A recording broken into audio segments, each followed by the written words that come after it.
Благодаря, господин Джафери. Не се секирайте, колежи Кузмановска, аз към отговор. У ваше име. Имам збор, да. Благодаря. Колеги, пратеници, представници на владата, подршка за намалување на кој било данок, кажа моите колеги од опозицијата, ево и јас ќе потврдам, ќе добиете од нас во секој време.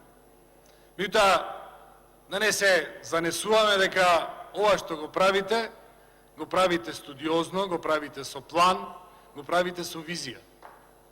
Ова што го правите, намалување на ДДВ-то за парно од 18 на 5, го правите на трчање. Ако не е така, каде се бројките, колкав ефект ќе има на буџетот на Република Македонија ова законско решение? Вие се пофаливте од, како колегата од позицијата се пофали дека ќе има големо финансиско намалување во сметките на граѓаните и големо финансиско намалување во сметките и фактурите на фирмите. А зошто тоа не го прикажете во бројки? Зошто? Заради тоа што меѓу прво и второ читање ви текна дека додека бевте опозиција ветувавте намалување на стапката за парно грејење и брзо го вметнавте во крајниот предлог. На крајот на краиштата, како го направивте и зошто го направивте, не е ни важно. Важно е да граѓаните после 2 години власт на ова парламентарно мнозинство успееја да видат намалување на некој данок. Успееја и сигурно се радостни. Се надевам дека ги продолжите со таа насока. После зголемување на акцизи, после зголемување на персонални даноци, после зголемување на даноци од кири и така натаму, ова ви е прво намалување. И треба за тоа да се нотира и да ви се на еден начин честита.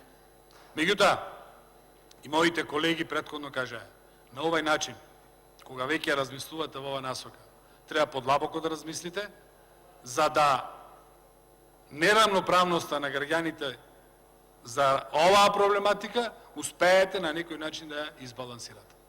Ако веќе даваме поволност за грејењето, за топлинска енергија, дајте да размислиме да се најди поволност за оние граѓани кои што не живеат во Скопје, кои што користат други видови на енергија за да добијат топлина. Тоа ние го предложивме со некои амандмани во комисиската расправа, меѓутоа не беше прифатено. Тоа не значи дека не треба да размислувате во таа насока.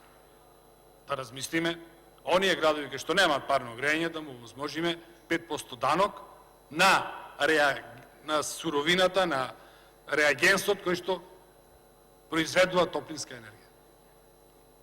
И конкретно, јас доаѓам од Битола.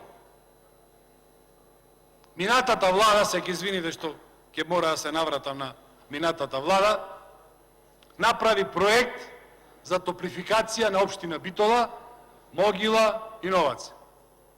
Направи физибилити студија, направи проект, направи адаптација на котлите на рек Битола, за да може тие котли да даваат топлинска енергија. Избра консултант. Ова собрание донесе закон за обезбедување на финансиски средства и со еден збор требаше, условно речено, да се земи мотиката в раце и да почне да се копа за главниот цевковод кој што ќе оди од рек Битола спрема општините Могила, Новаци и општина Битола. И што се случува? Иди Социјалдемократскиот сојуз и дуи на власт и се застанува. 2 години и кусур од кога сте во можност да решавате за овој проект, ништо не се случува. На обезбедени пари, на обезбеден проект, на избран консултант, на се.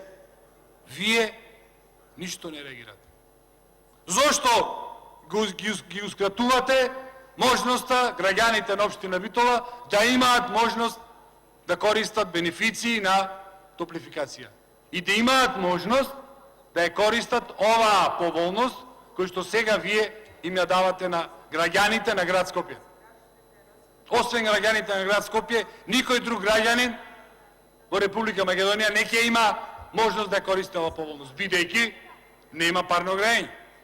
Рековте вие дека тоа, како грижа на совест, треба сите минати влади да го сеќаат. Се сложувам. Меѓутоа, вие треба да сеќате дополнителна грижа на совест.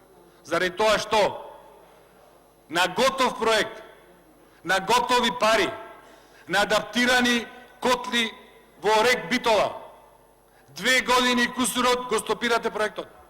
Ништо не работите. Тука треба да сеќате дополнителна грижа на совест. За 2 години, сега топлификацијата ќе беше дојдена во град Битола.